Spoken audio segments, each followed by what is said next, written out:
Now, I don't know about y'all, but I got a choke. So I gotta turn my choke on. Now we're gonna give it a rip. See the little pressure release. Okay.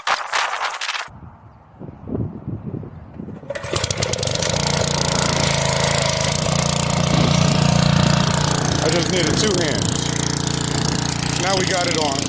Go ahead and check that water pressure. Yep, doing exactly what we wanted to do. And that is how you set up and turn on the pressure washer. Thanks for watching. Subscribe.